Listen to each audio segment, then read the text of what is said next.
auditeurs, internautes de la radio-télévision Fadris, bienvenue dans cette première édition de votre bulletin d'information de ce jeudi 19 juin 2025.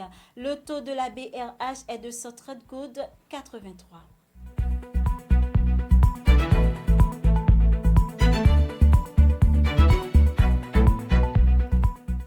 La situation reste extrêmement tendue à Mirbalais où la population exprime ouvertement son exaspération face à l'inaction des autorités étatiques. Le mercredi 18 juin 2025, des habitants en colère ont une nouvelle fois abattu plusieurs pylônes électriques. Ce geste radical constitue une forme de protestation visant à exiger de l'État central des mesures concrètes contre les gangs armés qui imposent la terreur de la région.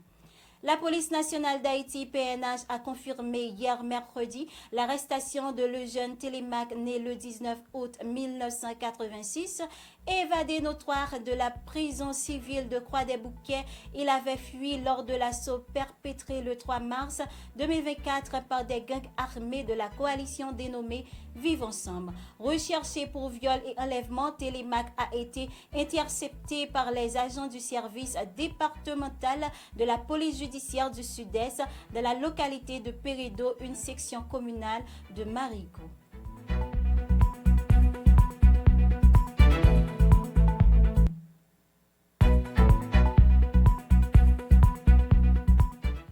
L'organisation Ensemble contre la corruption ECC a tenu une conférence de presse ce mercredi dans les locaux du Réseau national de défense des droits humains RNDDH. Elle a tiré la sonnette d'alarme sur de possibles irrégularités de l'attribution d'un contrat public de 29 millions de dollars américains à la PNH pour l'exercice fiscal 2024-2025 portant sur les services de restauration destinés à l'institution policière à l'international.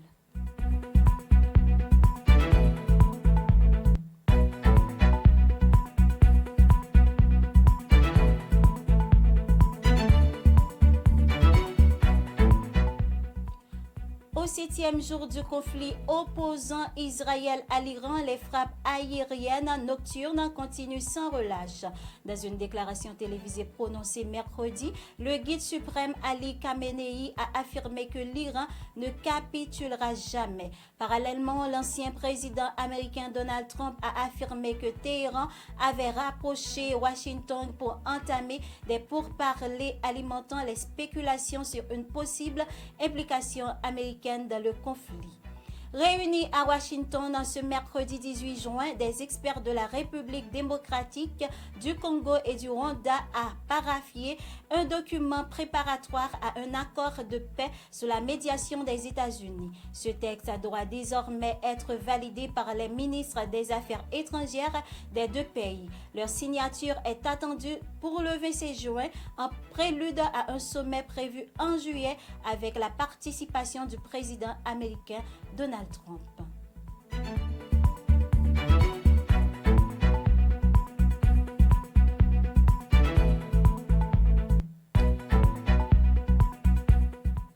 Le constructeur naval CSBC Corporation, basé à Taïwan, a annoncé le mercredi 18 juin le lancement des essais en mer du premier sous-marin conçu et fabriqué localement. Ce projet stratégique s'inscrit dans les efforts de Taïwan pour renforcer sa défense maritime face à une éventuelle attaque militaire de la Chine.